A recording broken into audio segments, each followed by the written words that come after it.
The Google Pixel 10 Pro XL is the Pixel phone to buy this year. The Pixel 10 Pro can match the Pro XL on the most important features, but the benefits of the larger display, along with a couple of features that are simply better on the XL device, make the Pixel 10 Pro XL my favorite of the new Pixel family, and the phone I would recommend first but not last.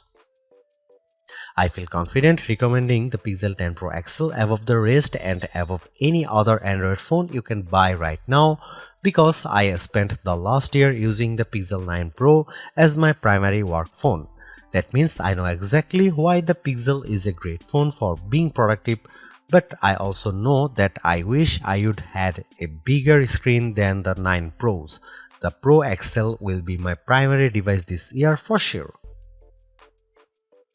If you haven't checked out a Pixel phone in a while, you really should head to a store and get your hands on one. The latest Pixel 10 Pro XL is polished and well built, with a refined look and gorgeous materials and color combinations. It's a much nicer looking phone than the latest iPhone 16 Pro Max, and it delivers on a number of features Apple hasn't been able to match. Google's AI features are the most advanced on any smartphone and often most unobtrusive. The newest AI features like Magic Q and the live translation don't feel pushy or overblown, and they don't produce embarrassing or useless results. Google is pushing AI into the background as a silent helper where it should be. Of course, all of the new Pixel 10 series phones have Google's advanced new AI features like the live translator that not only converts your language into another tongue, it also speaks with a voice that sounds remarkably like yours. That may sound alarming from a privacy viewpoint, but Google says this processing happens on the Pixel 10 Pro XL and not on a distant cloud computer, so your conversations and your voice should be safe. So what makes the Pixel 10 Pro XL so special, the best of the Pixel 10 bunch? First of all, Google's Pixel displays, so-called Super Actua displays, are among the best you will see on any smartphone. These screens are bright and colorful and very sharp. When the screen is this good, I want as much screen as I can get, so I prefer having the larger XL display at 6.8 inches. It's 0.5 inches bigger diagonally than the Pixel 10's display, and that equals 13 square centimeters of extra screen space. The Pixel 10 Pro XL also has the largest battery of all the new Pixel phones, and that equates to the longest battery life, both in my real-world testing and our battery rundown test. It wasn't a massive difference. The Pixel 10 Pro XL only lasted an hour longer than the Pixel 10, still every bit helps. The Pixel 10 Pro XL also charges faster than any other Pixel 10 device, whether you are charging wirelessly or with a USB-C cord. If you have a 45-watt charger, the Pixel 10 Pro XL can charge that fast compared to the 30-watt charging on the other two Pixel 10 phones.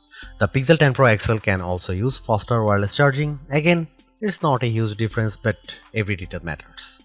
The biggest benefit for me is the combination of Google's winning Super Actua display with the Pixel 10 Pro XL cameras. If I am taking serious photos, I want the biggest viewfinder possible to get the right shot.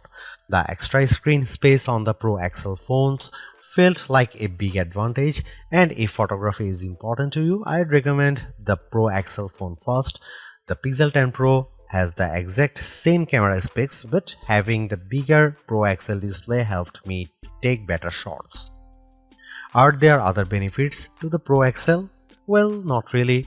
It isn't any faster than the Pixel 10 Pro or even than the Pixel 10. In our benchmark tests, the extra RAM in the Pro models didn't seem to make much difference. Pixel phones still disappoint if you only care about the numbers. I don't rely on benchmarks, though. The Pixel 10 Pro XL was satisfying and quick in almost every task. There was some lag on the camera, but most of other features, including the latest AI helpers, ran smoothly with no delays. Google has another winner with the Pixel 10 Pro XL and the whole Pixel 10 family. Between the premium design, the excellent software, and the advanced AI features, this is a phone that iPhone fans should seriously consider, and Galaxy owners should envy. I'll be keeping this phone close by, snapped to my MagSafe charging stand until an even better Pixel comes along. I remember the days when a new phone would cost the same but come with more storage and RAM than last year's model because component costs had decreased. This year's Pixel 10 Pro XL is more expensive than before and it comes with 256 GB of storage, but I'm not awarding Google any medals for giving the phone enough space. This phone should be cheaper.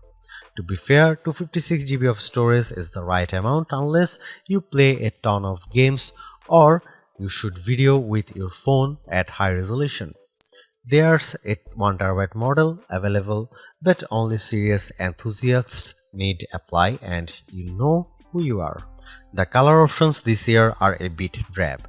I like the moonstone color and the jade, but they aren't very exciting.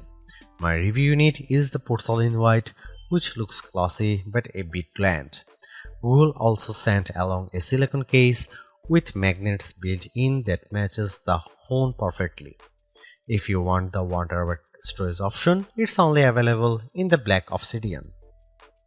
The Google Pixel 10 Pro XL is the Pixel 10 Pro all blown up. It doesn't add any extra buttons or physical details. The two phones look identical, just at a different scale. That's a good thing because the Pixel 10 Pro is a great looking phone and it keeps the same exact design as the Pixel 9 Pro. That was my favorite phone of last year. If it ain't broke, don't fix it. I like the Pixel 10 Pro XL design even more than the latest iPhone 16 Pro Max. It feels just as refined as Apple's phone with fewer unnecessary buttons to get in the way. Does anyone actually use the camera control? I know I don't. To be fair, I don't use the temperature sensor on the back of the Pixel 10 Pro XL, but I can ignore that easier than a button. The color options are a bit professional and bland, but closer inspections shows more attention to detail than I would have expected from Google. The jade color of my Pro review sample, for instance, was matched with a light gold frame that looks barely glided. It's a gorgeous match. The speaker grills on the bottom of the phone are new and color matched to the frame you choose. It's a nice touch that most people won't ever notice. I have no complaints about the Pixel 10 Pro XL design except that I would like to see more interesting color options. Google at least matches its phones perfectly with its silicone case colors, and like the Pixel 10 phones, the latest cases have magnets inside that secure a very strong connection to any Pixel Snap or MagSafe accessories you might buy. The Pixel 10 Pro XL and the Pixel 10 Pro have identical camera lenses and sensors, but I am calling the Pro XL the better camera phone because of the larger display and longer battery life. Both of those attributes are features that camera buyers look for, and they make a difference when shooting the pixels. The photos I got from the Pixel 10 Pro XL were fantastic, perhaps the best I have seen on any camera phone. The Pixel 10 Pro XL took photos with very accurate colors and plenty of details at every focal range. For night photography, it was no contest. The Pro XL took pics that looked like I had a professional flash gun attached, while the iPhone shots looked much darker and lacked focus. You can see plenty of AI help in the photos, but usually the results don't look fake or off-putting. The only downside to Pixel photography is Google's camera app. It's a nightmare. It's hard to use with settings that seem to conflict with each other. Adjust one setting like changing from 12 megapixel to 50 megapixel resolution, and a handful of other settings suddenly go dark without warning. Here you can see some camera samples of the new Google Pixel 10 Pro XL.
Google's made a few but effective upgrades to the Pixel 10 Pro XL.